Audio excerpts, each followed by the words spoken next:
नमस्कार अनि हार्दिक स्वागत छ दर्शकबिन कार्यक्रम प्रश्न समयमा म भूपाल लुइटेल। सरकारले साउन 6 मा लकडाउन हटाएको 1 महिना बित्दा नबित्दै फेरि कोरोना भाइरसको महामारी बढेको भन्दै विभिन्न 48 वटा भन्दा बढी जिल्लामा प्रतिबन्धात्मक व्यवस्थाहरू लागू गरेको छ। ती प्रतिबन्धहरू कतै निषेधाज्ञा छन्, कतै लकडाउन छ, त कतै सिल पनि गरिएको छ। संक्रमण रोकथामका लागि गरिएका यी प्रतिबन्धले आम मानिसको जनजीवन प्रभावित भएको छ। तर संक्रमण रोकथामका लागि गरिएको भनिएका यी प्रतिबन्धात्मक व्यवस्थाका बावजुद पनि संक्रमण बरु घटेको छैन, झन्झन बढेको छ। यो बीचमा सरकारले गर्नुपर्थ्यो के र गरिरहेको छ के? आज हामी यी र यस्तै विषयमा बहस गर्दैछौँ र यो बहसका लागि हामीसँग हुनुहुन्छ स्वास्थ्य तथा जनसङ्ख्या मन्त्रालयका प्रवक्ता डाक्टर झागेश्वर गौतम। स्वागत छ यहाँलाई। र यसै गरी हामीसँग हुनुहुन्छ वरिष्ठ चिकित्सक, उहाँ पाचन प्रणाली, कलेजो तथा कलेजो प्रत्यारोपण रोग विशेषज्ञ पनि हुनुहुन्छ डाक्टर अरुण कुमार सिंह। स्वागत छ यहाँहरू दुवैलाई। धन्यवाद। सुरुवात म डाक्टर गौतम तपाईँबाट गरौँ। यो विभिन्न जिल्लामा अनेक खाले प्रतिबन्ध सुरु गरेपछि नागरिक त एक हिसाबले अधिकांश नागरिकहरू सरकारको आज्ञा पालना गरेर, कर्तव्य पालना गरेर घरभित्र बसेका छन्। सरकारले चाहिँ के त्यस्तो गरिरहेको छ ताकि यो निषेधाज्ञा नगर्दा गरेका काम यो बीचमा भएको छ? अब पहिला यो रोगको ट्रान्समिसनको चाहिँ प्रिन्सिपल बुझ्यो भने यो अहिलेका गरेका कामहरू पनि बुझ्न सकिन्छ। यो रोग ड्रपलेटबाट सर्ने हो। बोल्दाखेरि, आच्युङ गर्दाखेरि, खोक्दाखेरि छिटाबाट हैन, सानो छिटाहरूबाट सर्ने हो। यो कुरा चाहिँ हामीले धेरै पहिलादेखि नेपाल सरकारले पनि र हामीले डाक्टरहरूको, चिकित्सकहरूको हिसाबले पनि र अन्य जनस्वास्थ्यविदहरूले पनि सधैँ भन्दै आएको कुरा के थियो भने यो चाहिँ ट्रान्समिसन हुनबाट जोगाउनका लागि 4 वटा कुरा गर्नुस् भनेर भनेको थियो। एउटा, अत्यन्त जरुरी नपरिकन घरबाट ननिस्कने, जुन संसारभरि यही नै प्र्याक्टिस हो। दोस्रो कुरा चाहिँ मास्क लगाउने। मास्क भनेको एकदम N95 चाहिन्छ भन्ने छैन, सामान्य मेडिकल मास्क नभए लुगाको 3 पत्री सिलाएरै बनाएको मास्क लगाए पनि हुन्छ। तेस्रो चाहिँ दूरी कायम गर्ने 2 मिटरको, र बेला बेलामा हात धुने, सेनिटाइजर युज गर्ने भनेर हामीले भनेको थियौँ र यो कुरा चाहिँ सुसूचित गरेको थियौँ। र यो कुरा राम्रोसँग लागू भएन। यो नभएको कारणले गर्दा ट्रान्समिसन चाहिँ रोग बढ्दै गयो। र पहिला तराईको जिल्लाहरूमा, अनि तराईबाट मान्छेहरू काठमाडौँमा आएपछि काठमाडौँमा एउटा कारण। दोस्रो कारण हामीले भनेको थियौँ, नेपाल सरकार स्वास्थ्य तथा जनसङ्ख्या मन्त्रालयले भनेको थियो कि यो बेलामा जुलुसहरू नगर्नुहोस्, भिडभाड नगर्नुहोस्, सभा सम्मेलनहरू नगर्नुहोस्, दूरी कायम गर्नुहोस् भनेर हामीले भनेका थियौँ। त्यो पनि पालना भएन। यो 2टा कारणले गर्दा काठमाडौँमा सङ्क्रमण बढ्यो, देशभरि पनि सङ्क्रमण बढ्यो। बढिसकेपछि यो चाहिँ ट्रान्समिसनको चेन ब्रेक गर्नलाई, जस्तो अहिले 2 हप्ता निषेधाज्ञा जारी गरेको छ काठमाडौँमा कि जो मान्छेलाई इन्फेक्सन भएका छ ती मान्छे घरमै बसुन्। घरभित्र त सार्ने नै भए हैन। त्यसो भएपछि बुढाबुढी, रोगीहरू, डायबिटिज भएका, हाइपरटेन्सन भएका, अरू श्वास प्रश्वासको रोग भएका मान्छेहरू त समस्या परेर अस्पताल आउँछन्। आएनन् भने घरमै माइल्ड सिम्पटम भयो भने केही गर्नु परेन। र जो मान्छे चाहिँ हेल्दी छन् ती हेल्दी मान्छे पनि 2 हप्तामा अब अरूलाई रोग सार्न नसक्ने अवस्थामा पुग्छन् भन्ने हिसाबले यो चाहिँ निषेधाज्ञा र कतिपय ठाउँमा लकडाउन गरिएको छ। र यो बेलामा हामीले चाहिँ के गरिरहेछौँ भने अहिले हामीले बेडहरू इन्क्रिज गरिरहेछौँ। हाम्रो चाहिँ भरमग्दुर प्रयासको बावजुद पनि काठमाडौँ लगायतका ठुला सहरहरूमा सङ्क्रमणको दर बढ्दो छ। र यसरी नै बढ्दै गयो भने अब हामी चाहिँ अर्को चरणमा जाने खतरा छ।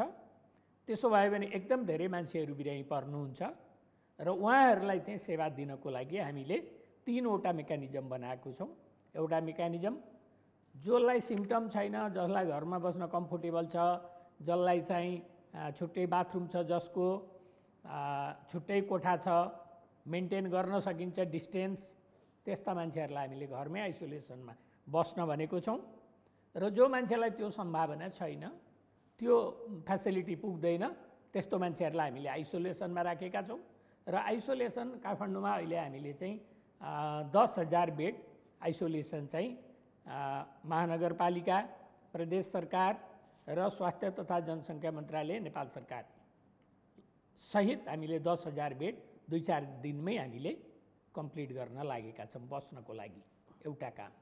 दोस्रो काम, अस्पतालहरूमा चाहिँ लक्षण नभएका बिरामीहरू अस्पतालमा गएर बस्नुभएको छ।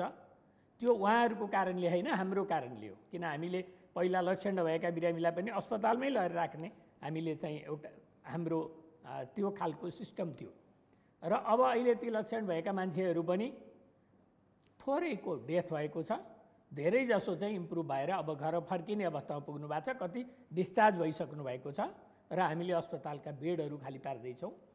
हिजो मात्रै हामीले नेपाल सरकारका केन्द्रीय अस्पतालमा 1,000 बेड थप, सङ्घीय अस्पतालमा, प्रदेश अस्पतालमा पनि बिरामीहरूको लागि बेड थप र चाहिँ पालिका लेभलमा पनि बेड थप गरेर झन्डै 6,000 जति बेड हामीले हिजो थप गरेर हिजो निर्णय गरेको छौँ। 1 हप्ताभित्र यो थप भइसक्छ र यो व्यवस्था गरेका छौँ। अर्को कुरा, यही बिचमा हामीले टेस्टिङको दायरालाई बढाएका छौँ हैन र यही बिचमा रेमडेसिभिर औषधि पनि आएको छ। त्यसको लागि नै हामीलाई अलिकति तयारी गर्न समय लागेको थियो, किनभने मेडिसिनको व्यवस्थापन गर्नु थियो, त्यो गरेको छौँ र कन्भलेसेन्ट प्लाज्माको लागि पनि हामीले चाहिँ व्यवस्थापन गर्न अलिकति हामीलाई समय चाहिएको थियो, त्यो पनि हामीले गरिरहेका छौँ। ओके डाक्टर साहब, मूलतः 5वटा काम भन्नुभयो। जस्तो मैले ठ्याक्कै सोधेको चाहिँ 6,000 बेड हामीले खाली गर्दैछौँ भन्नुभयो, त्यो थपेर कि लक्षण भएका सङ्क्रमितलाई त्यहाँबाट घरतिर पठाएर वा त्यो के हो त्यो चाहिँ? 10,000 बेड आइसोलेसन त्यो बनिँदैछ। ओके, त्यो चाहिँ कहीँ बिरामी डिस्चार्ज गरेर केही गर्नु परेन। New number 1। नम्बर 2, काठमाडौँमा हामीले 6,000 बेड अस्पताल बेड र बाहिर हामीले चाहिँ प्रादेशिक अस्पताल र चाहिँ पालिका लेभलमा 5 बेड गरी हामीले अहिले बेड चाहिँ थपेको छौँ। यो भनेको चाहिँ न्यू बेड थप्यो नयाँ। ओके, यहाँले भन्नुभयो नि जस्तो लक्षण देखिएका सङ्क्रमित पनि हामीले लक्षणै नदेखिएकालाई पनि अस्पतालमा राखेका थियौँ पहिला। अब तिनीहरूलाई चाहिँ हामी घर पठाउँछौँ कि के हुन्छ त्यो? अब उनीहरूको त टाइम पुग्छ नि त, किनभने 14 दिन पुगेपछि उनीहरूलाई डिस्चार्ज गर्न सकिन्छ। डिस्चार्ज गरेर घर पठाउँछौँ र पठाइरहेछौँ अहिले पनि। त्यसरी ती बेडहरू पनि मूल रूपमा यहाँले पृष्ठभूमि बताउनु भयो 3-4वटा। अब दूरी कायम गर्नेदेखि लिएर मास्क लगाउने, हात धुने मिची सेनिटाइजर लगाउने, दूरी कायम त हामीले यो कार्यक्रममै पनि एउटा पोडियम खाली राखेका छौँ 2 मिटरको। तपाईँ हामी सबै 2 मिटरको डिस्टेन्समा रहेर कार्यक्रम गरिरहेछौँ, यो हाम्रो बाध्यता परिबन्ध छ। यो जे काम अहिले तपाईँले मूल त 5वटा काम बताउनु भयो। एउटा अस्पतालमा लक्षण 10,000 प्लस बेड थपिने काम भइरहेछ यो बिचमा, भनेको निषेधाज्ञा सुरु भए पछाडि। अस्पतालमा लक्षण नभएका बिरामीलाई फर्काउने काम क्रमिक रूपमा हुँदैछ, जसको टाइम पनि ओके पुग्दैछ, त्यो हुँदैछ। सँगसँगै बेड पनि काठमाडौँमै 6,000 र जिल्ला बाहिर समेत गरेर प्रदेश र पालिकामा समेत गरेर त्यो सङ्ख्या पनि बढ्दैछ। टेस्टिङको दायरा, रेमडेसिभिर औषधि र प्लाज्मा थेरापी गर्नेको लागि पनि प्रबन्ध। यो चाहिँ मैले यो भन्न खोजेको होइन कि अब निषेधाज्ञा खोल्नु पर्थ्यो या लकडाउन खोल्नु पर्थ्यो भन्न खोजे होइन, तर यो नगर्दा पनि यी काम गर्न चाहिँ असहज थियो कि या सकिन्थ्यो बुझ्नु पर्यो। मैले टिपिकल्ली मानिसहरूको चाप अथवा एकअर्कासँगको कन्ट्याक्टलाई ब्रेक गरिसके पछाडि गभर्मेन्टलाई, राज्यलाई काम गर्नका लागि सहज भए पछाडि के ठ्याक्कै त्यसका लागि गर्नै पर्ने काम चाहिँ केही गर्यो कि त्यसैका लागि मात्रै भनेर हामी आइसोलेट गर्न सक्छौँ त्यो कामलाई चाहिँ भन्न खोजेको? तपाईँको प्रश्न अलि म्याच गरेन पहिलो कुरा, किनभने यो अहिलेको हामीले जुन काठमाडौँमा निषेधाज्ञा जारी गरेका छ, जिल्लाहरूमा चाहिँ के अरे लकडाउन गरेका छ, यो हामीलाई काम गर्ने समय नभएर खुला भएर काम गर्न अप्ठ्यारो परेर गरेको होइन। इलेक्सन सेन्टेन्समा बन्दे त्यो होइन, सहज त होला नि त त्यो गरिसकेपछि। त्यो होइन, त्यो होइन है। पहिला यो कुरा म प्रश्न पार्छु, नेपाल सरकार स्वास्थ्य मन्त्रालयले किन यो चाहिँ निषेधाज्ञाको लागि चाहिँ अनुरोध गर्यो काठमाडौँमा र अन्यत्र पनि जिल्ला प्रशासन कार्यालयहरूले गरिरहेछ र भन्ने सम्बन्धमा हामीलाई टाइम नभएर गरे होइन। हामीले गर्नु परेको कारण किन हो भने रोगको ट्रान्समिसन हुने दर उच्च हुँदै जाँदा त्यो रोग ट्रान्समिसन नहोस् भनेर गरे हो। ओके, ल बुझेँ। मेरो प्रति प्रश्न तपाईँलाई भएन, म तपाईँसँग केही बेरमा आउँछु। अब म डाक्टर अरुण कुमार सिंह तपाईँसँग आउँछु। सरकारले सङ्क्रमित बढ्न थालिसके पछाडि 120 दिन लामो लकडाउन अन्त्य गरेको फेरि 1 महिना पुग्दा नपुग्दै कतै निषेधाज्ञा छन्, कतिपय पालिकाहरूमा सिल नै गरिएको छ, कतै लकडाउनै पनि छ। यो 48 भन्दा बढी जिल्लामा यो देखिँदो रहेछ तथ्याङ्क हेर्दा। डाक्टर साहबले भन्नुभयो यो सङ्क्रमणको दर थप नफैलियोस् भनेर रोक्नका लागि हामीले यो कदम चलायौँ। परिणामले त्यस्तो देखिन्छ, पाइन्छ, के देखिन्छ? होइन, परिणामले त अब सबको अगाडि छ परिणाम, होइन। परिणामले के देखाइरहेछ यो क्लियर छ, यसमा अब मैले धेरै कमेन्ट गर्न मिल्दैन। किन नमिल्ने? के देखिन्छ त कमेन्ट? परिणाम के देखियो? दिनको दिन बढिरहेछ, अर्थात् केही न केही हामीसँग डिफेक्ट छ। त्यो डिफेक्टलाई पनि हेरौँ न। सुरुमा मैले 5 महिना अगाडि पनि यो कुरालाई चर्चा गर्न धेरै प्रयत्न गरे हो। कारण के छ भने यो पेन्डेमिक के हो भने मैले सुरुमै जनवरीदेखि नै यसलाई वाच गरिरहेको थिएँ र जनवरी महिनादेखि मैले फेब्रुअरीमा स्वास्थ्य मन्त्रालयमा पटक फोन गरेर यो बारेमा जानकारी दिन खोजेँ कि हामीले के गर्नुपर्ने हो र कसरी आफ्नो जनतालाई यो पेन्डेमिकबाट जोगाउन सकिन्छ। तर स्वास्थ्य मन्त्रालयले कहिले पनि कुनै वास्ता गरिएन। इभेन स्वास्थ्य मन्त्रीलाई पटक मैले फोन गरेर कि यो एकदम सिरियस म्याटर हो, यो फेब्रुअरीतिरको कुरा छ, होइन, यो एकदम सिरियस म्याटर हो र यसमा राष्ट्र ठुलो मतलब नराम्रो अवस्थामा आउन सक्छ, त्यसैले प्लिज यसलाई सिरियसली लिनुहोस्। तर दुर्भाग्य के देखियो भने त्यो बेलामा सरकारको स्थिति आफ्नै आन्तरिक कलहमा मतलब एकदमै कलहमा थियो। अर्काको कुरा सुन्ने, होइन, यस्तो समस्या आउँदैछ भनेर वास्तै नगर्ने, वास्ता अलिकता सुने पनि त्यो कुरा बुझ्दै नबुझ्ने। किन भन्दाखेरि हामी कहिले पनि महामारी भनेको यसरी विश्वव्यापी अवस्थामा महामारी भनेको के हो हामीले फेस गरेका थिएनौँ। हाम्रो म्यान पावर अथवा हाम्रो पोलिटिसियनहरू अथवा अरू पनि जे जति छन् हाम्रा सर्वसाधारण जनताले त सुनेकै थिएन कि यसरी पनि महामारी हुन्छ। तर हामीले यो कुराहरूलाई धेरै अध्ययन गरेर धेरै नजिकबाट वाच गर्दाखेरि के पायौँ भने आज न भोलि हामी सफर हुन्छौँ। यसबाट हामी बच्न सक्ने कुनै लक्षण मैले देखिरहेको थिएन। त्यसैले चिन्तित भएर मैले पटक सतर्क गराउन खोजेँ। यसको कसरी पाइलाहरू चाल्ने हो, कसरी आफ्नो नागरिकलाई बचाउने हो, कुन स्टेप लिने हो, योतिर वास्ता गरिएन, सुनिएन वा बुझिएन। यो मैले मतलब त्यति उ गर्न सकेन। तर मलाई डिफेक्ट कहाँ छ त? तपाईँ डिफेक्ट केही केही छ भन्दै हुनुहुन्छ, कहाँ छ? होइन, डिफेक्ट यसमा के छ भने सुरुदेखि पहिला विचार गर्नुहोस्। यो पेन्डेमिक भनेको विश्वव्यापी स्तरमा भइरहेको छ। नम्बर 1, हरेक राष्ट्रमा जहाँ यो कन्ट्रोल भएको छ वा मिनिमाइज गरिएको छ, के भएको छ भने सरकार मात्रै होइन, सरकार मात्रै काम गरेको छैन। यसमा सबैको सहयोग त्यत्तिकै जरुरी छ जति सरकारको दायित्व छ। तसर्थ विपक्षीहरूलाई पनि विश्वासमा लिनु पर्थ्यो। त्यसबाहेक जति पनि मतलब यो विशेषज्ञहरू छ नि, यो विशेषज्ञहरूको एउटा वास्तवमा उच्च स्तरीय टोली गठन हुनु पर्थ्यो। आजभन्दा 5 महिना 6 महिना अगाडि जुन गरिएन समयमा, होइन, समयमा नगरेपछि के देखियो भने बिस्तारै ढिलो हुँदै गयो। एउटा फर्मेलिटीको लागि एउटा कमिटीहरू गठन भएपछि जुन कमिटीले केही गर्न नसकेको आज परिणाम हो। म यतिसम्म डिमान्ड गर्न चाहन्छु मिडियाको माध्यमबाट र हाम्रो स्वास्थ्य मन्त्रालयको प्रतिनिधि पनि हुनुहुन्छ, उहाँको अगाडि पनि यति पनि डिमान्ड गर्न चाहन्छु कि यो कमिटीलाई अहिले इमिडिएट डिजल्भ प्रधानमन्त्रीले गर्नुपर्छ। CCMC यस, फङ्सनलेस, कुनै काम गरिरहेको छैन, यो तुरन्त डिजोल्भ हुनुपर्छ र यसको साइन्टिफिक कमिटी गठन हुनुपर्छ जुन मोर इफेक्टिभ होस्। सबै जनताको सहभागिता कसरी ल्याउने त्यो उद्देश्य हुनु पर्यो हाम्रो। किनभने तर यो नि डाक्टर साहब होइन, तपाईँले यो एक खालको डिमान्ड राख्नुहुन्छ, सबैको सहभागिता जरुरी छ, राज्यले यहाँ सरकारले मात्र भन्ने कुरा भएन भन्नुहुन्छ।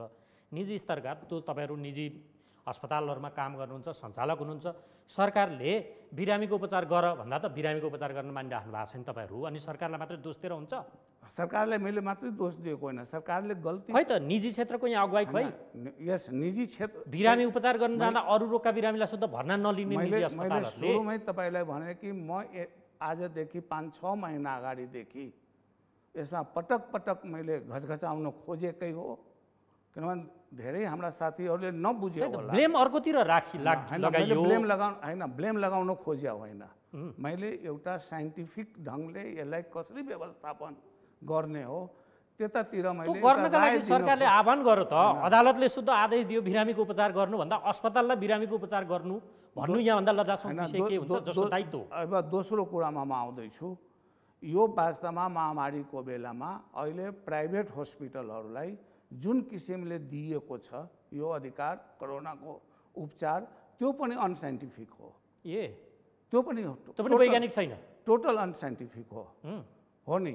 त्यही हस्पिटलमा मुटुको बिरामी पनि बस्ने, त्यही हस्पिटलमा कोरोनाको बिरामी बस्ने, अनि त्यो स्प्रेड हुन्छ कि हुँदैन? त्यो स्प्रेड हुने त्यहाँ 99% चान्स छ। अनि के हुन्छ? त्यो राम्रो बिरामीलाई जसलाई कोरोना लागेको छैन त्यसलाई पनि स्प्रेड गराएर त्यसलाई मृत्युको मुखमा पुर्याउने स्टेप हो यो। त्यो पनि गलत छ। त्यो पनि गलत छ, त्यो 100% अनसाइन्टिफिक छ। त्यसमा म तपाईँसँग केही बेरमा आउँछु। डाक्टर साहब, उहाँ कुरा सुन्यो भने त सरकार पाइलामा चुकेको छ। हुन त अब तपाईँ 5 महिना अगाडि प्रवक्ताको जिम्मेवारीमा हुनुहुन्न थियो, स्थायी संस्थाको तपाईँ अविच्छिन्न एउटा प्रतिनिधि हुनुहुन्छ। आजको दिनमा त्यो कुर्सीमा भएको हिसाबले जवाफ चाहियो। उहाँले त ठाउँ ठाउँमा सरकार चुकेको बताउनु भयो। उहाँले मेनली डाक्टर साहबले दुईवटा कुरा उठाउनु भयो होइन। एउटा कुरा थियो, पहिलो कुराको म पहिला प्रश्न पार्न चाहन्छु, जुन चाहिँ के अरे सरकारको माथि झगडा यसले गर्दा यस्तो भयो भन्नुभयो। यो चाहिँ राजनीतिक प्रश्न भयो होइन। यो डाक्टर साहब जस्तो मान्छेले यो पोलिटिक कुरा किन उठाउनु भयो होला, मलाई पनि अहिले ताजुब लागिरहेछ। मलाई पनि अलिअलि, म पनि कुनै एक ठाउँमा भोट हाल्छु, तर मैले त्यस्तो कुरा उठाइरहेको छैन आज। यो चाहिँ नेपालको लागि दुःखद हो।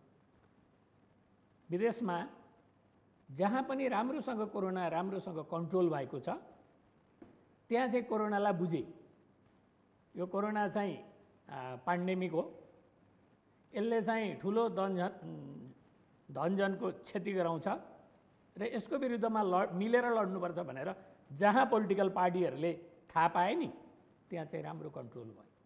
नेपालको यो अहिले जुन प्रश्न उठ्यो दुःखद पक्ष। अब कोरोना आएर जनताहरू मरिरहेको बेला पनि राजनीतिक कुरा गरिराख्ने अहिले छोड्नुपर्छ। त्यो मैले त भनेको थिएँ, तपाईँकै के अरे यो टेलिभिजनबाट पनि मैले बोलेको थिएँ पहिला, म फेरि आज स्मरण गराउन चाहन्छु। यो कोरोनाको महामारी धर्म, जाति, राजनीति, भाषा, वेशभूषा केहीलाई चिन्दैन। यसले लिमिटेसन धनी र गरिब पनि चिन्दैन। अहिले त मिलेर काम गर्नुपर्ने बेला हो आफ्नो आफ्नो क्षेत्रबाट। अब कोही डाक्टर साहब कतातिर झुकाव राख्नुहुन्छ त मलाई थाहा भएन। यदि उहाँ विपक्षी राजनीतिक पार्टीतिर झुकाव राख्नुहुन्छ भने पनि यो राजनीति गर्ने बेला होइन। यसरी चाहिँ रोगबाट लड्न सकिँदैन। ल ठिकै छ, के अरे यहाँ राजनीति नै भयो अरे एकछिनको लागि मान्नुहोस् त। स्वास्थ्य मन्त्रालय बाहिर आफ्नो ठाउँमा बसेर काम गर्नलाई केले छेक्या छ? केहीले पनि छेक्या छैन। र जहाँसम्म चाहिँ स्वास्थ्य मन्त्रालयमा समावेश गरिएन अथवा चाहिँ रुलिङ पार्टीले अरूलाई चाहिँ के अरे ठाउँ दिएन भन्ने बारेमा जनताले स्पष्ट अभिमत दिएकै छ नि। को सरकारमा बस्ने, को विपक्षीमा बस्ने, कसको ठाउँ कति, कहाँनिर बस्ने, कुन कुरा उठाउने, कुन कुरा नउठाउने त संविधानले लेखेरै दिएको छ नि। जुन कुरा म अहिले बोल्न इच्छुक थिइनँ, म यहाँ बोल्नै परेर म बोलेँ, माफ गर्नु होला। र यो चाहिँ राजनीतिक कुरा नगरौँ, यसले धेरै बिगाऱ्यो। होइन? यो सबैको समस्या हो, यो रुलिङ पार्टीको नि हो, अपोजिसनको नि हो, जनताको सबैको समस्या हो। यसमा हामी एज ए डक्टर त्यसमा माथापच्ची नगरौँ। म विनम्रतापूर्वक अनुरोध गर्छु, ल एकछिनको लागि सल्लाह उहाँलाई लिएको भए के हुन्थ्यो? आखिर काम गर्नु त स्वास्थ्य मन्त्रालयले नै होला, होइन? त्यसो भएर सुझाव उहाँको चाहिँ कहीँ पाइए छैन भने हामी सुझाव लिन्छौँ नि त। आज वी आर रेडी, भोलि उहाँलाई बोलाउँछु, उहाँको सुझाव लिन्छु। यसमा चाहिँ धेरै बोल्नु परेन। सिसिएमसी नै डिजल्भ गरौँ, डिमान्ड त उहाँको आयो। त्यो विज्ञ सहितको त्यहाँनिर टिम छैन, यो त एक्सपर्टहरूलाई त्यहाँनिर बायस गरियो, आयो नि कुरा। त्यो कुरा होइन, केही दिन अगाडि अथवा केही महिना अगाडि मैले सुनेको थिएँ कुनै पार्टीहरूले भनेको, मलाई त त्यो सुनिराख्ने फुर्सद पनि छैन आजकल। सुनेको थिएँ यो सबै रिजल्भ गरेर के अरे सर्वदलीय सरकार बनाउनु पर्यो लड्नका लागि भन्ने कुरा नि उठाएको थियो। त्यो बेमौसमी बाजा थियो, त्यसैको चाहिँ सानो अंश यो होला यो सिसिएमसी भन्ने बुझ्छु मैले। नभए भने पनि धन्यवादै छ। नम्बर 1। नम्बर 2, जुन चाहिँ प्राइभेट अस्पतालको कुरा उठाउनु भयो, म विनम्रतापूर्वक यहाँबाट अनुरोध गर्छु, आउने 2-3 वर्ष कोरोना बाहेकका उपचार गर्छु म भन्यो भने त्यो दिवा स्वप्न हो। किनभने 100 जना बिरामी अस्पतालमा पुगे, अर्कै समस्या लिएर गए, मुटुको समस्या वा पेटको समस्या वा अरू कुनै समस्या लिएर गए, टेस्ट गर्दा पोजिटिभ निस्क्यो। अब त्यो बिरामीलाई कहाँ लग्ने? ठिक छ, कोरोना डेडिकेटेड हस्पिटलमै लगौँला, तर तत्काल बेड नपाइएला, तत्कालै एम्बुलेन्स नपाइएला। अनि प्राइभेट अस्पतालमा पनि एउटा कुनै कर्नरमा 20% जति सिट चाहिँ छुट्याएर राख्नु, बेड चाहिँ, र ती बिरामीलाई त्यहाँ राख्दै गर्नु। त्यसो गर्दा के फाइदा हुन्छ? डाक्टरको जाने कन्फर्म हुन्छ, नर्सको जाने, कुन ठाउँमा राख्ने, कताको ढोकाबाट पस्ने, कताको ढोकाबाट निस्किने, पहिल्यै रिहर्सल हुन्छ राख्ने भनेपछि। अनि एउटा व्यवस्थापन हुन्छ छिटो लामो समय त्यहाँ नराखौँला, म त्यो कुरा मान्छु, म एक्सेप्ट गर्छु। तर ट्रान्सफर हुनुभन्दा अगाडि त कहीँ न कहीँ त बिरामीलाई राख्नु पऱ्यो नि। तेरो कोरोना पोजिटिभ आयो, निस्कि भनेर गेटबाट निकाल्नु त मिल्दैन होला। अर्को अस्पतालमा बेड पनि पाउनु पर्ला त्यो बेलासम्म। काठमाडौँमा एकदम धेरै इन्फेक्सन भयो भने अरूमा बेड खाली भएन भने के गर्ने? त्यसो भएर अब हामीले के बुझ्नुपर्छ भने डाक्टर साहबलाई, मलाई, हामी सबैलाई हामीले के बुझ्नुपर्छ भने आउने 2-3 वर्ष कोरोनासँगै लड्दै भिड्दै जुझ्दै हामीले लाइफ चाहिँ हाम्रो काट्नुपर्ने छ। उहाँहरू जस्ता चिकित्सक, निजी अस्पताल सञ्चालक त नन कोभिड हस्पिटललाई नि 20% छुट्याउनुको साटो बरु 3-4वटा हस्पिटल बापत एउटा 100 बेडको कोभिड हस्पिटल बनाउँ निजीकै, त्यो हामी तयार छौँ। आगो झोस्ने काम नगरौँ, त्यो त डडेल लाउने काम हुन्छ। अरू मान्छेलाई पनि सङ्क्रमणको डर हुन्छ के हो? मन्त्रालयले चाहिँ सबै मान्छेलाई सङ्क्रमित बनाउने नियत लियो भन्ने प्रश्न छ। तपाईँले जे कुरा भन्नु भने त्यो कुरा सजेस्ट गर्ने पहिलो मान्छे म हुँ। मान्नुहुन्न उहाँहरू? मैले भनेको थिएँ, मैले के भनेको थिएँ, 5वटा अस्पतालमा छुट्टा छुट्टै तपाईँलाई 20% छुट्याउन गाह्रो भयो भने एउटा बनाऊ, 100 बेड, 4वटामा नन कोभिड चलाउनुहोस्, एउटामा कोभिड चलाउनुहोस् भनेर हामीले भनेको। अहिले काठमाडौँका चाहिँ 8-10वटै अस्पताल हामी कोभिड अस्पताल बनाउन तयार छौँ भनेर आएर हामीले सम्झौतै गरिसक्यौँ। हामीले त धेरै प्र्याक्टिकल कुरा भनेर रहेछौँ नि। ठिक छ, उहाँले चलाएको अस्पतालमा कोभिड नराख्नुहोस्, अर्को प्राइभेट अस्पतालमा राख्छ नि त। तर त्यो ट्रान्सफर गर्ने यो अप्ठ्यारोको लागि तपाईँहरू गर्नुहोस् भनेर भने हो। उहाँलाई पेलेर ठेलेर त्यहाँ लगेर चाहिँ तैँले राख्नुपर्छ, नराखे तँलाई ठिक गर्छु भनेर त हामीले भनेको छैन। रिजर्भको लागि हामीले त व्यवहारिक कुरा गरेको थियौँ। त्यो रिजर्भको लागि हो, रिजर्भको लागि भनेको थियौँ। आज पनि म फेरि विनम्रतापूर्वक के अनुरोध गर्छु भने यदि कुनै पनि अस्पतालमा एउटा कोभिड कर्नर बनाउनु भएन भने उहाँले अस्पतालका सबै बिरामीलाई चाहिँ सङ्क्रमित बनाउनुहुन्छ। थाहा पाउँदा बित्तिकै सार्न पर्यो नि, त्यहाँ बेड चाहियो नि छुट्टै राख्ने, होइन? उहाँहरू त त्यहाँबाट त्यो हस्पिटलबाटै खेदाउने कुरा गर्नुहुन्छ। खेदाएर कहाँ लग्नुहुन्छ? घर कोभिड हस्पिटलमा अर्को अस्पतालमा जानलाई टाइम लाग्ला नि, त्यहाँ बेड हुनु पर्ला, एम्बुलेन्स आउनु पर्ला, व्यवस्थापन गर्नु पर्ला। अव्यवहारिक कुरा त तपाईँले गर्नुभएको छ नि। र आज अपरेसन गर्यो अनि त्यो बिरामीलाई चाहिँ आज बेलुका सार्नु पर्यो भने थोरै टाइम पनि त लाग्ला। होइन, यो अव्यवहारिक कुरा होइन, म साइन्टिफिक कुरा मात्रै गर्न खोजे हो है। तपाईँले त राजनीति समेत घुसाइदिनु भयो यहाँ। राजनीति त्यहाँ केही पनि छैन, राजनीति कहीँ पनि मैले गरेँ। किनभने यो पहिला म राजनीतिको एक्सप्लेनेसन दिइहालौँ। यो राष्ट्रिय समस्या हो, यो कुनै पार्टीको वा कुनै ग्रुपको वा कुनै जातको वा कुनै धर्मको समस्या होइन।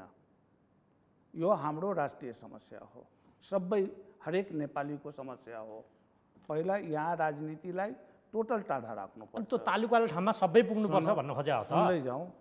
सुन्दै जाऊ। यसमा मेरो कन्सेप्ट के छ भने हरेक व्यक्तिको पार्टिसिपेसन मलाई चाहिन्छ यसमा। हरेक व्यक्ति, पार्टी मात्रै होइन, मतलब हरेक व्यक्तिको पार्टिसिपेसन। हरेक व्यक्तिको त्यत्तिकै दायित्व छ जति एउटा डक्टरको दायित्व छ, जति एउटा प्रधानमन्त्रीको दायित्व छ अथवा अरूको दायित्व छ। यसमा हरेक व्यक्तिको दायित्व हुनुपर्छ, नम्बर 1। त्यसपछि मेरो सोच के छ भने यसमा कि जति पनि नेपालमा रजिस्टर्ड पार्टीहरू छ तिनीहरूलाई अहिले वास्ता गरिएन। म कुनै एउटा पार्टीको नाम, म कुनै पार्टीसँग यहाँ उ भएर म कुरा गर्न खोजेको होइन। तिनीहरूको पनि सहभागिताको लागि त्यो अध्यक्षहरूलाई र प्लस विज्ञहरूलाई प्लस अब विभिन्न प्रमुखहरूलाई त्यसमा समावेश एउटा कुरा डाक्टर साहब, यहाँ मैले अलिकति तपाईँलाई प्रति प्रश्न गर्नै पर्ने भयो। तिनलाई समावेश नगर्दा चाहिँ तिनीहरू यो महामारी फैलाउन लागि परे त होइन? लागे। आखिरमा त्यो घटना त लागेको होइन, तर तिनीहरू किन चुप लागेर बसेका छ? त्यो कार्यकर्ताहरू चुप लागेका छ। अहिले हामीलाई बढीभन्दा बढी मास मोबिलाइजेसन चाहियो। बढीभन्दा बढी मान्छेहरू अगाडि आउनु पर्यो कि हामी कसरी कन्ट्रोल गर्ने हो। त्यसैले मास मोबिलाइजेसनको उद्देश्य लिएर मैले यो कुरा भने हो, न कि कुनै राजनीतिक उद्देश्य लिएर। मेरो यहाँ कुनै राजनीतिक उद्देश्य छैन। मास मोबिलाइजेसन टु नेसेसरी। तर के देखिएको छ भने केही व्यक्ति मात्रै सक्रिय छन्, बाँकी होल कन्ट्री प्यारालाइज छ, घरभित्र थुनिएको छ, विज्ञहरू थुनिएको छ, एक्सपर्टहरू सब थुनिएका छन्। अहिले म एउटा सिम्पल इक्जाम्पल दिन्छु। जस्तै हाम्रो देशमा अहिले जनशक्ति, मेडिकल जनशक्ति कति छ?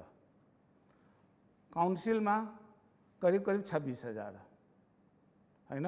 त्यसपछि जति पनि मेडिकल कलेजहरू छ, मेडिकल कलेजको फर्स्ट इयरदेखि लिएर तपाईँको 5th इयरसम्म र इन्टर्नसिपसम्म लिनुहोस्, त्यो जनशक्ति। त्यसपछि नर्सिङको जनशक्ति होइन? यो सबलाई खोइ मोबिलाइजेसन गरेको, सब घरभित्र थुनेर बसेका छ। त्यसपछि हाम्रा रिटायर्ड डक्टरहरू जो कि काम छोड्नु भएछ, उनीहरू घरभित्र थुनेर बसेका छन् होइन? जम्मा मैले हेर्दाखेरि जम्मा 200 डक्टर एक्टिभली पार्टिसिपेट गरिरहेछ, नट मोर देन 200 होइन?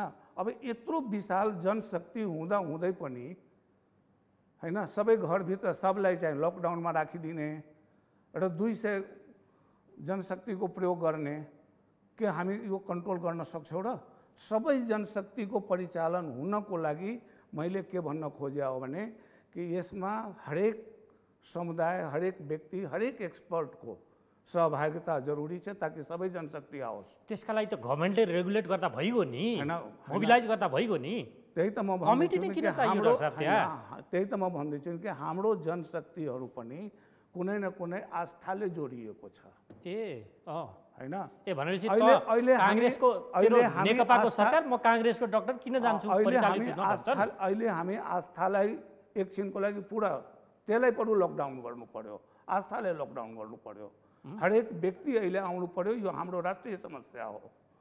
यो एउटा प्रधानमन्त्रीको समस्या होइन, एउटा मन्त्रीको, स्वास्थ्य मन्त्रीको समस्या होइन होइन?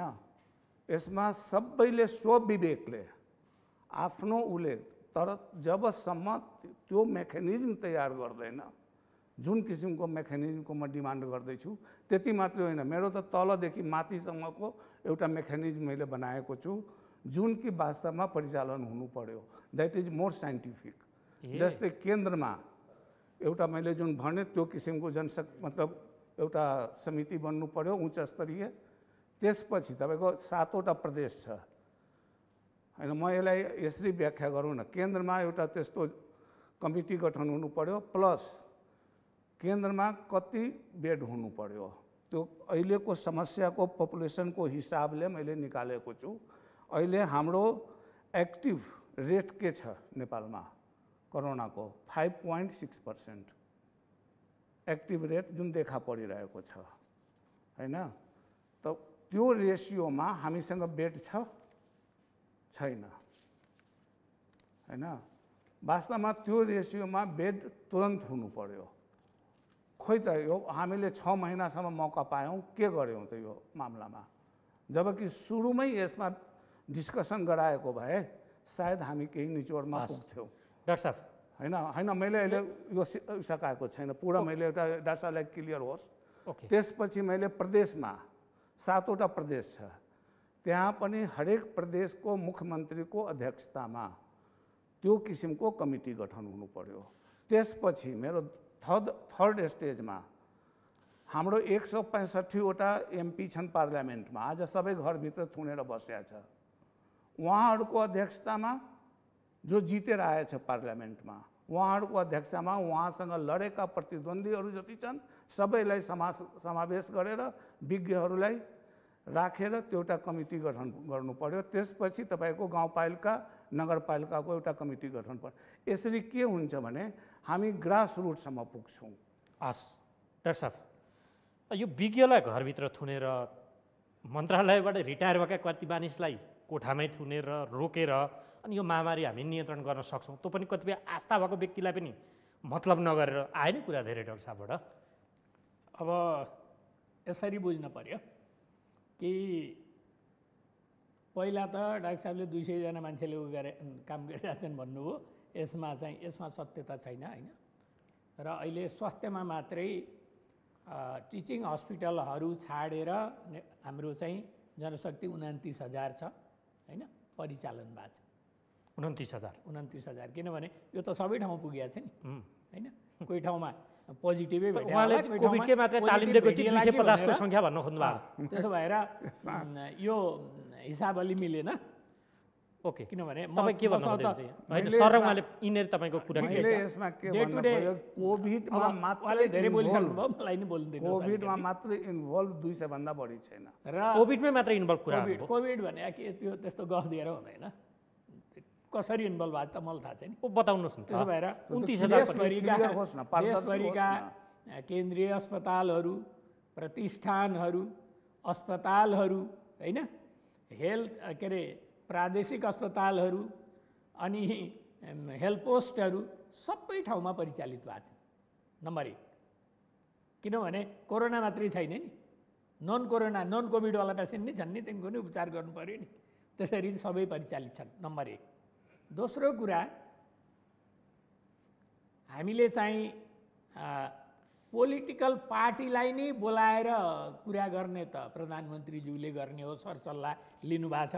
विपक्षी दलका नेता चाहिँ के अरे प्रमुख प्रतिपक्षी दलका नेता शेरबहादुर देउबा अनि के अरे अर्को प्रतिपक्षी पार्टीका नेता महन्त ठाकुरज्यू सहित जनस्वास्थ्यविदहरूको भेला भएको थियो।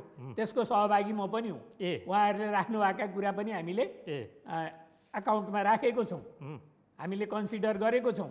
उहाँहरूका सुझावहरू सल्लाहहरू हामीले समेटेको छौँ होइन। उहाँहरूले यस्तो मेकानिजम चाहियो भनेर कसैले भन्नु भएन। त्यहाँ आज डाक्टर साहबले ल्याउनु भयो, ठिक छ। यसको लागि स्याल्युट गर्न चाहन्छु। मिलेर गरौँ न, कहाँबाट कति काम गर्न सकिन्छ, त्यो राम्रो कुरा हो। जस्तो कोही मान्छे के अरे रिटायर भएर घरमा बस्नुभएको छ, कोही चाहिँ गभर्मेन्टको सिस्टममा हुनुहुन्न, बाहिर हुनुहुन्छ, उहाँहरूलाई नि कल गर्ने बेला आउन लाग्छ। हामी त्यसको होमवर्क गरिरहेछौँ हामीले अहिले, किनभने आजै जरुरी परेको छैन। आज हामीले मजाले सेवा दिन सकिरहेछौँ। तर जरुरी परेको बेला स्वास्थ्यको अहिलेको सिस्टमभन्दा बाहिर रहेका क्वालिफाइड मान्छेहरू, रिटायर मान्छेहरू, डाक्टरहरू, अन्य स्वास्थ्यकर्मीहरूलाई हामीले कल गर्ने सोचाइ राखेर हामी तयारी गरिरहेछौँ। तर दिन आएको दिन डाक्टर साहबले पनि यो पब्लिकली सुन्नुहुन्छ र कोले कति कन्ट्रिब्युट गर्न सकिन्छ हामी सल्लाह गरौँला। कसले के काम गर्ने हामी भाग लगाउँला, त्यही अनुसार काम गरौँला। त्यसमा मेरो केही पनि विमति छैन। राम्रो सुझाव आएको छ, म धन्यवाद दिन चाहन्छु।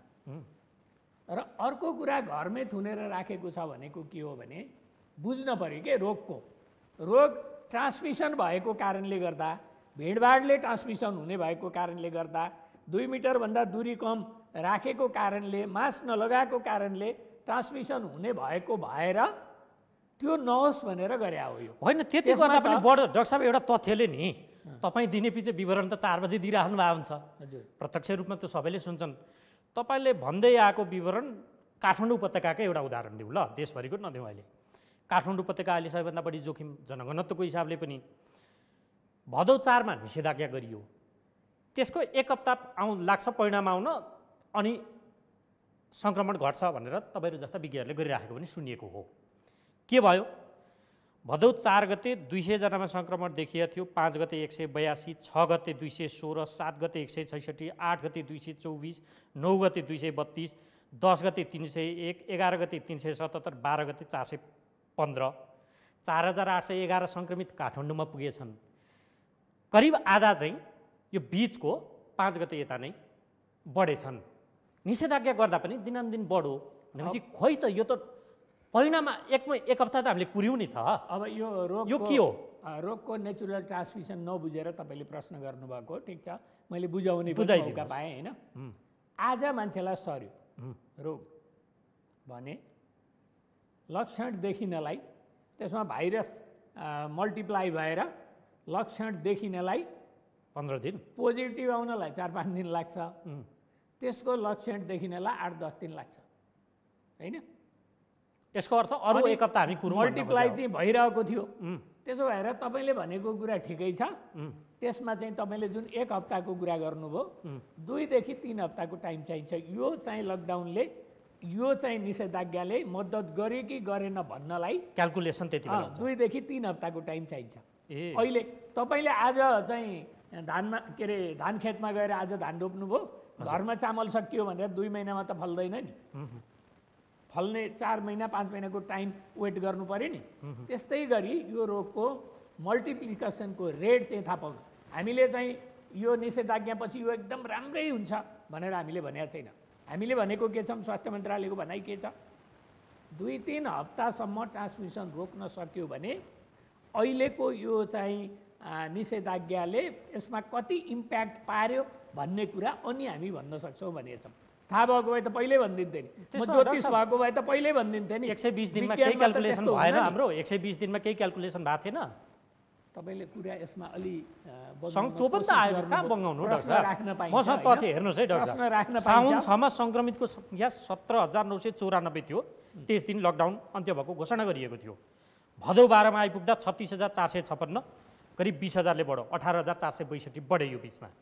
मृतकको हेरौँ त ल, सङ्क्रमण त 15 दिन लाग्यो, मृतक हेरौँ त त्यति बेला 40 जना थियो, अहिले 195 पुगे, 155 जना त थपियो नि यो बिचमा। ल दिनानुदिन तपाईँ पुष्टि गरिराख्नु भएको छ 10-12 जनाको मृत्यु। यो मैले पनि पहिला भनेको थिएँ र आज पनि फेरि भन्न चाहन्छु। सुरुमा हामी कहाँ पोजिटिभ आएका मान्छे विदेशबाट, इन्डियाबाट आएर क्वारेन्टिनमा बस्ने मान्छेहरूको रिजल्ट थियो त्यो। र भलै क्वारेन्टिनमा मान्छेले राम्रो खान पाएनन् होला, राम्रो सुत्न पाएनन् होला, राम्रो व्यवस्था भएन होला, तर दुःखका साथ मान्छेहरू क्वारेन्टिनमा बस्नुभयो र उहाँहरूले बाहिर ट्रान्समिसन हुनबाट बचाउनु भयो। त्यसको लागि उहाँहरूलाई धन्यवाद दिन चाहन्छु, दुःखका बावजुद। र अहिलेको अवस्था भनेको त्यस्तो होइन। अहिले चाहिँ जो मान्छे चाहिँ बाहिरबाट आए, नेपालभित्रै उब्जेको रोग त होइन, हामी सबैलाई थाहा छ। बाहिरबाट आएका मान्छेहरूले जब ट्रान्समिट गर्न थाले, किन ट्रान्समिट गरे? चुरो कुरो थाहा पाउनु पर्यो। मान्छे अनावश्यक रूपमा बाहिर निस्किए, जरुरी नपरी ननिस्किनु हामीले भनेकै थियो। दूरी कायम गरेनन्, मास्क लगाएनन्। र आजको दिनमा मैले तपाईँलाई भन्न चाहन्छु, यो समस्या 1 वर्षपछि पनि मेन ट्रान्समिसनको चाहिँ मेकानिजम रोक्ने कुरा मास्कै हुन्छ, हुनेवाला छ। संसारले यो देखाइसकेका छ। आज हामी डिस्कसन गर्दैछौँ, हामी 36,000 मान्छे इन्फेक्टेड भएको बेला, झन्डै 200 मान्छे एक्सपायर भएको बेला हामी छलफल गरिरहेछौँ। 1 वर्षपछि नराम्रो नहोस् हामी चाहन्छौँ, हाम्रो प्रयासको बावजुद पनि नराम्रो रिजल्ट चाहिँ त्यति बेला आयो भने त्यति बेला पनि मास्कै लगाउनुपर्छ भनेर भन्ने अवस्था आउँछ भने अहिले पनि हामीले त्यो भनेको छ, त्यो मेन्टेन भएको थिएन, नभएको हुनाले ट्रान्समिसन भएको थियो। अर्को पनि मैले अघि नै भनेको थिएँ, जुलुस गरियो, नारा लगाइयो, राजनीति गरियो होइन, पोलिटिकल पार्टीका चाहिँ भेलाहरू भए यो बिचमा पनि, यसले गर्दा पनि ट्रान्समिसन भयो। र यो कुरा यो कुरा चाहिँ सरकारले मात्रै अघि डाक्टर साहबले एकदम राइटली मेन्सन गर्नुभयो कि यो सरकारको मात्रै प्रयासले यो रोक्न सम्भव छैन। जबसम्म जनताहरू दाजुभाइ दिदीबहिनीहरू सुसूचित हुनुहुन्न, जनस्वास्थ्यका मापदण्डहरू फलो गर्नुहुन्न, तबसम्म कन्ट्रोल गर्न सकिँदैन, कन्ट्रोल हुँदैन। यो कुरा भन्दा दुःख लाग्न सक्छ सरकारले के गर्छ भन्ने कुरा हुन्छ। सरकार होइन दाजुभाइ दिदीबहिनी सरकारको आदेश त पालना गरेर घरभित्र त छन् नि अधिकांश डाक्टर साहब अहिले। सधैँ गरिएको भए यो अवस्था आउने थिएन। यसको अर्थ अघि तपाईँले भन्नुभयो नि, अघि तपाईँको सङ्केत डाक्टर साहब, तपाईँले दुईवटा चाहिँ अलिक भयानक खालको एउटा सङ्केत गर्नुभयो।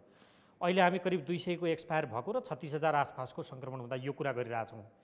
मार्क्सलाई अहिले पनि हामीले हेलचेक्राइ गर्ने भने यो सङ्ख्या निकै भयावहतर्फ जान सक्छ भन्ने तपाईँको सक्छ, एकदम क्लियर छ, यो तथ्य हो, स्पष्ट छ यो। तर एउटा नि अहिले हवाला दिँदै एउटा विषय के आइरहेको छ भने अक्सफोर्ड पोलिसी म्यानेजमेन्टको हवाला दिँदै एउटा म्याथमेटिकल मोडलिङ भनेर के देखाइएको रहेछ भने सन् 2020 को अन्त्यसम्म नेपालमा कुल जनसङ्ख्याको 81% इन्फेक्टेड हुने र करिब 49,200 को मृत्यु नै हुन सक्ने भनेर प्रक्षेपण यो खालको क्यालकुलेसन दिएर हवाला दिएर छ।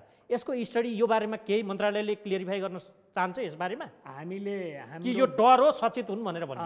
हाम्रो प्रोजेक्सनको बारेमा म भन्दैछु। स्वास्थ्य तथा जनसङ्ख्या मन्त्रालयको प्रोजेक्सन के थियो भने भदौको 1-2 गतेसम्म 39-40 हजार मान्छे चाहिँ सक्रिय सङ्क्रमित, टोटल सङ्क्रमित होइन, सक्रिय सङ्क्रमित अहिले जुन 15-16 हजार छन् होइन, त्यति हुन सक्छन् भन्ने हामीले इस्टिमेट गरेका थियौँ।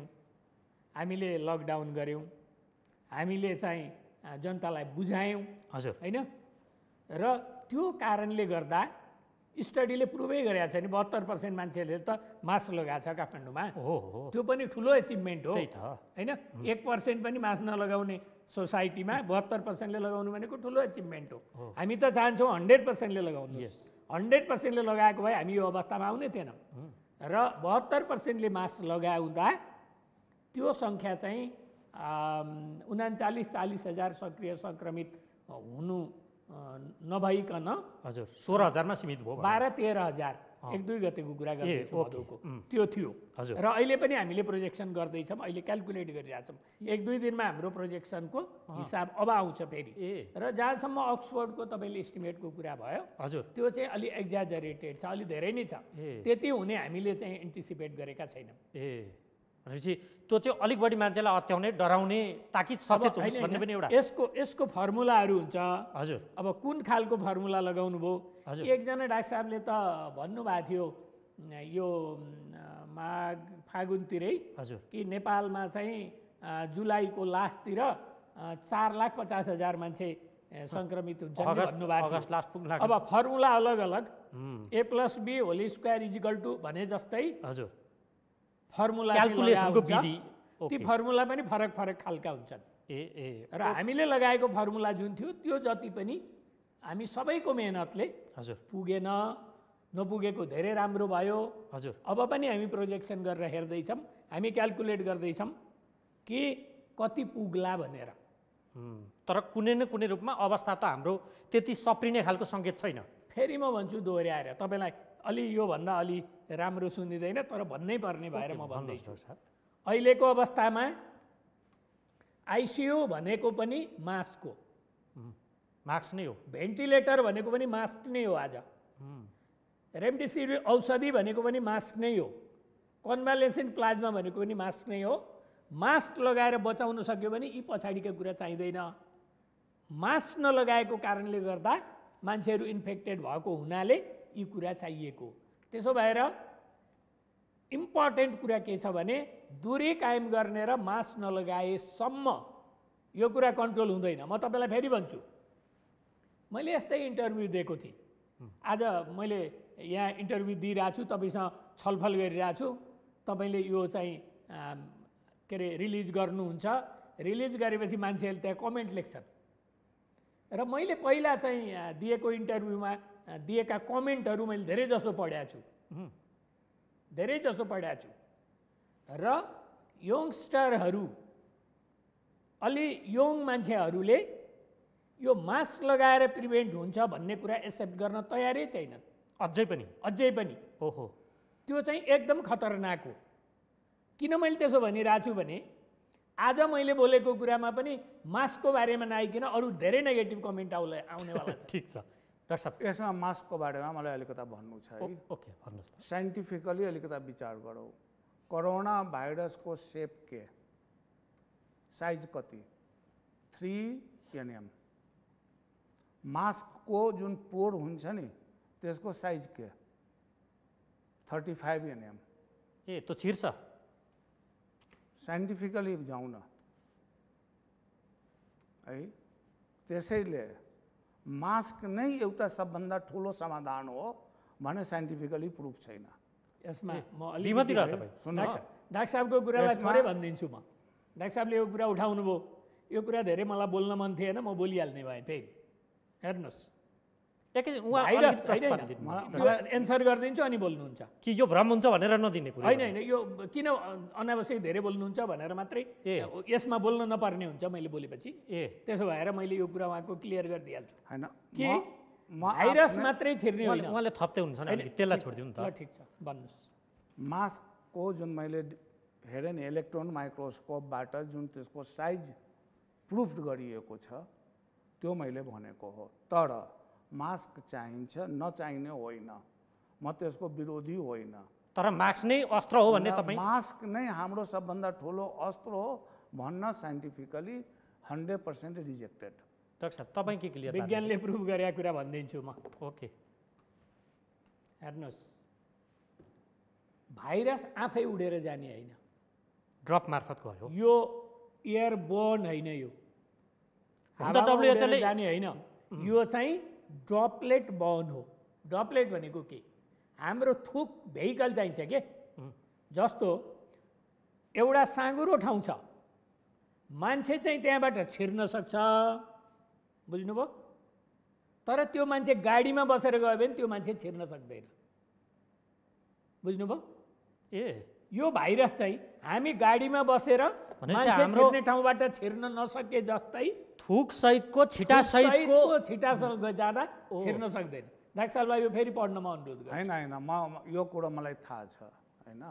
तर के हुन्छ भने काठमाडौँको वेदर र तराईको वेदर त्यहाँ जुन आउँछ एयरमा आउँछ, त्यहाँ ड्राई एयर छ। सुन्नुहोस्, ड्राई एयरमा इमिडिएट त्यो ड्राई भएर कोरोना जुन ड्रपलेटको साइज हुन्छ नि त्यो ड्रपलेटको साइज रिड्युस हुनसक्छ, भन्नुभयो नि। र it may be only virus remain there which is flying in the air. त्यसैले मास्क नै एउटा मात्रै ऊ हो भनेर भन्न मिल्दैन। यसको अर्थ डाक्टर साहब तपाईँले नि उहाँको होइन तर्क नि यो सरकार चाहिँ मास्क मात्रै सबै चिज हो भनेर अरू उत्तरदायित्वबाट पन्सिन खोज्या त होइन नि। यस्तो कुरा तपाईँले जुन आइसियु भन्नुभयो, भेन्टिलेटर भन्नु जे भन्नुभयो नि, हुन त तपाईँले मानिसलाई सतर्क बनाउने हिसाबले भन्नुभएको छ, मास्क लगाइदिनुहोस् भनेर भनिरहनु भएको छ। यसको अर्थ उहाँ भन्दै हुन्छ मास्क सबै कुरा होइन, अरू पनि पूर्वाधार तयार गर्नुपर्छ भन्ने खालको उहाँको आशय होला सायद। त्यही होला नि डाक्टर साहब? कि मेरो त्यही आशय छ कि जबसम्म मोर साइन्टिफिकली हामीले पूर्वाधारहरू तयार गर्दैनौँ। होइन मोर साइन्टिफिकल्ली भन्नाले हाम्रो देशले थेक्ने नि डाक्टर साहब, होइन हाम्रो देशले निःशुल्क रूपमा पिसिआर गरिरहेको छ। हेर्नुहोस् है, अमेरिकाले पैसा लिन्छ, बेलायतले लिन्छ, लगायतका देशहरूले ल्याएछन्, हाम्रो त निःशुल्क गरिरहेछ। उहाँ चाहिँ बिरामी आउँछन्, अस्पताल उपचार गर्छौँ भनिरहेछन्, हामी बिरामी खोज्दै हिँडिरहेछौँ। यो देशले गर्ने चाहिँ के त? होइन सुन्नुहोस्, हामी कहाँ जुन किसिमले पैसाकै कुरा गर्नुभयो, म त के भन्छु भने एउटा म डाक्टर साहबको माध्यमबाट स्वास्थ्य मन्त्रालयलाई रिक्वेस्ट गर्न चाहन्छु कि प्राइभेट हस्पिटललाई जुन किसिमले अहिले अधिकार प्रत्यारोपण गरिएको छ कोभिडको, त्यसको साइड इफेक्टहरू पनि हेरौँ न। अहिले 1,10,000 पर डेको बिल मैले देखेको छु। 1,10,000 एकजना बिरामीसँग। चाहियो भने म बिल पठाइदिन सक्छु डाक्टर साहबलाई, हस्पिटलले दिएको बिरामीको डेथ भयो होइन। कस्तो ब्रह्मलुट छ। त्यसैले यो हस्पिटलहरूलाई ठिक छ त्यसलाई सेपरेट गरेर कोभिड-19 को दिने हो भने दिने, तर त्यो राष्ट्रियकरण हुनुपर्छ। त्यसमा गभर्मेन्टको डाइरेक्ट इन्भल्भमेन्ट हुनुपर्छ, न कि प्राइभेट हस्पिटललाई लुट गर्ने क्षमता। आज तपाईँले इङ्ल्यान्डको कुरा गर्नुभयो, म इङ्ल्यान्डको पनि चार्ज देखेको छु। गभर्मेन्टले 90% फ्री गरेको छ त्यहाँ। जुन प्राइभेट हस्पिटललाई दिएको छ त्यहाँ 90% गभर्मेन्टले रिड्युस गरेको छ। त्यो पैसा गभर्मेन्टले तिर्ने हो भन्नु नि। के हामी कहाँ त्यो गरेको छ? यहाँ त के देखिएको छ भने प्राइभेट हस्पिटल आफ्नो आफ्नो क्यापेसिटी अनुसार त्यहाँ अब के गरेर सिट लिएको हो, किनेको हो सिटहरू।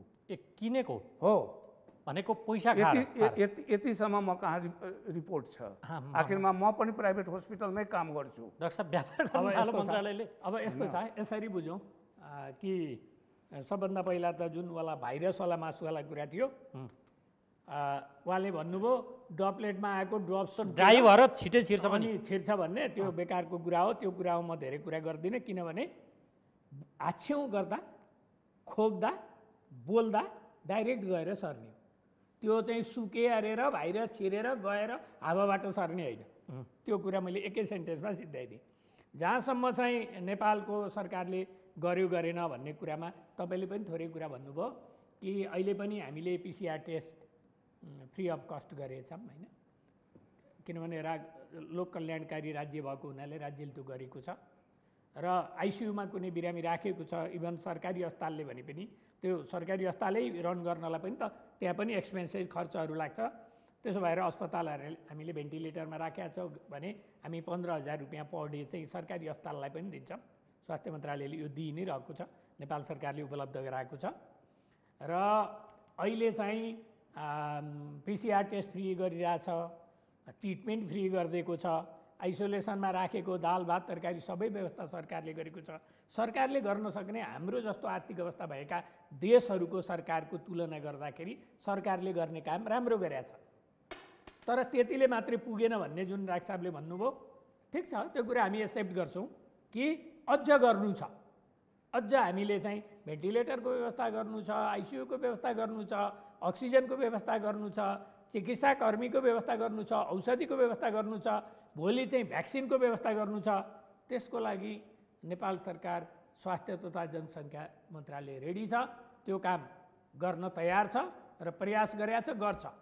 तर त्यो गर्न त यहाँ किनेर नि त निजी अस्पतालले त सरकारसँग। यस्तो होइन, उहाँले त्यो कुरा गर्नुभयो नि, पैसा खुवाएर त्यो गर्ने हो। यो गफ नदिनु न, म दिनहुँ त्यही काम गर्ने मान्छेको। उहाँले भनेको नि, उहाँ जतिको उहाँले भन्न पाइन्छ। हेर्नु, आज पनि के हो, आज पनि नेपाल सरकारले स्वास्थ्य मन्त्रालयले दिने भनेको कोही मान्छे घरमा बस्छ भने त्यो घरमा बिहान बेलुका गएर हेर्ने स्वास्थ्य कर्मीलाई दिनको 200 रुपियाँ पारिश्रमिक दिन्छ। नम्बर 1 होम आइसोलेसनको। संस्थागत आइसोलेसनमा बसेको आइसोलेसन सेन्टर सञ्चालन गर्ने संस्थालाई एउटा बिरामीको 2000 प्रतिदिन पेमेन्ट गर्छ। त्यो प्राइभेटले पनि गरे हुन्छ, सरकारीले नि गर्छ, त्यसमा केही पनि विभेद छैन, बराबरी हो। आइसोलेसन सेन्टरले त्यसरी पाउँछन्। अब अस्पतालको हकमा सामान्य सिम्टम भएको बिरामी छ, 3500 प्रतिदिन हामी अस्पताललाई पैसा दिन्छौँ, सरकारीलाई पनि प्राइभेटलाई पनि। प्राइभेटलाई दिनलाई हामीले चाहिँ पठाएको बिरामी हुनुपर्छ। आफू खुसी प्राइभेटमा गएर भर्ना भएकोलाई नेपाल सरकारले पैसा तिर्दैन, बुझ्नु पर्यो। ओके डाक्टर साहब, तपाईँ के मसँग समय थोरै भएकोले छुट्याएर एकमुष्ट जवाब पुरा भन्न दिनु। अनि त्यसपछि कोही मान्छे चाहिँ अस्पतालमा अलि सिभियर सिम्टम छ, त्यसको क्राइटेरिया छ, सबै क्राइटेरिया त यहाँ भन्नलाई अलि टाइम लाग्यो, मैले भन्न। त्यस्तोलाई चाहिँ हामी 7000 रुपियाँ प्रतिदिन एउटा बिरामीको लागि अस्पताललाई पैसा दिन्छौँ। जो आइसियुमा बसेको छ, भेन्टिलेटरमा हालेको छ बिरामी भने त्यस्तो बिरामीलाई बिरामीको उपचार खर्चको लागि, त्यहाँको व्यवस्थापनको लागि नेपाल सरकार स्वास्थ्य तथा जनसङ्ख्या मन्त्रालयले 15,000 रुपियाँ प्रति बिरामी प्रतिदिन दिन्छ।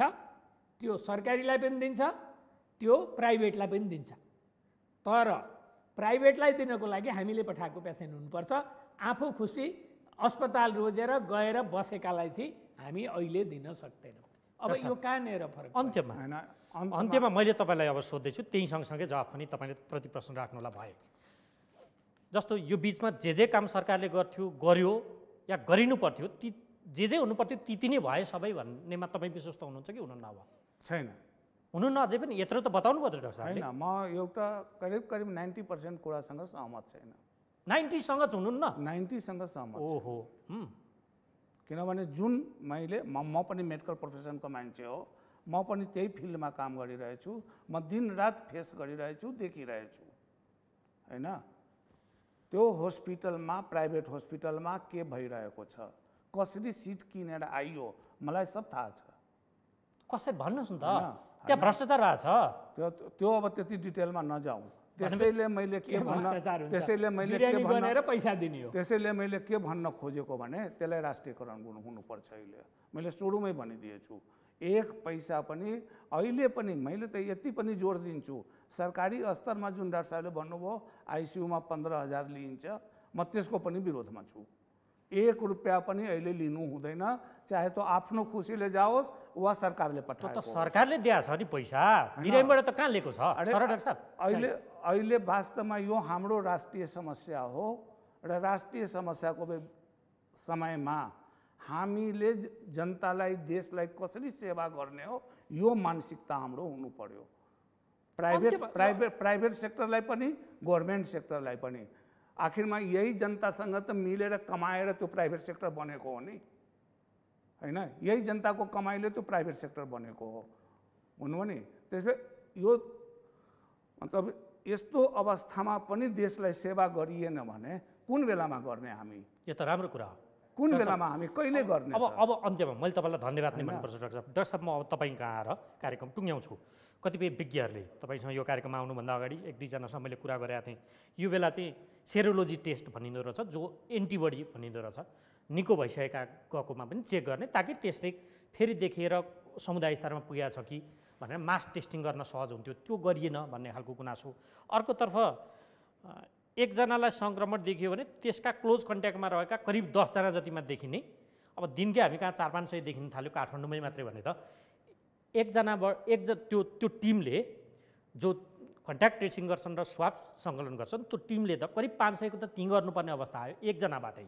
अझै 500 × 10 गर्दा त 5,000 त प्रतिदिन गर्नुपर्ने भनेपछि हाम्रो जनशक्तिले थेग्ने अवस्था छ छैन, यसको व्यवस्थापन के गरिरहनु भएको छ? अब अहिले तपाईँले राम्रो प्रश्न गर्नुभएको छ। पहिला यो केस इन्भेस्टिगेसन एन्ड कन्ट्याक्ट ट्रेसिङको कुरा गर्छु।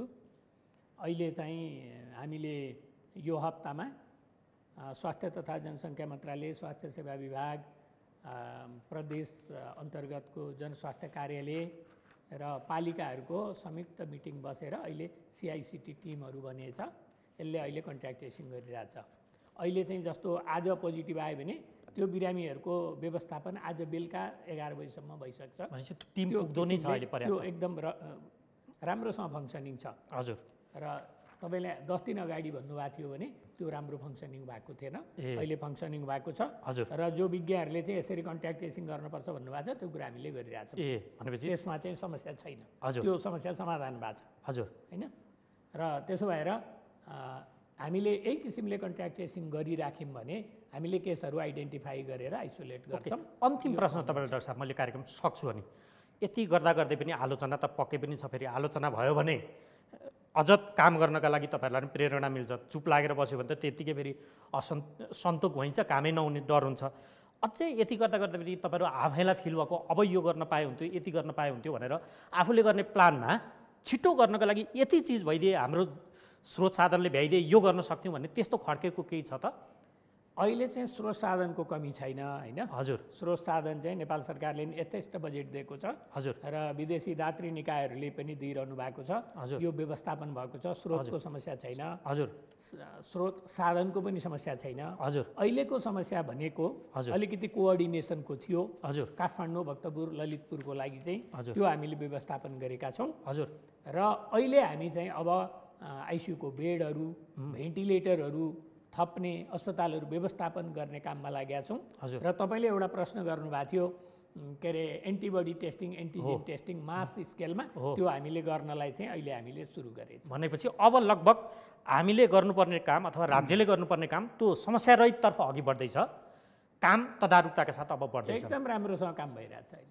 भनेपछि समस्यारहित हुँदाहुँदै गरेर गर्ने कामको रिजल्ट अब राम्रो आउँछन् भन्नेमा हामी विश्वस्त हौँ।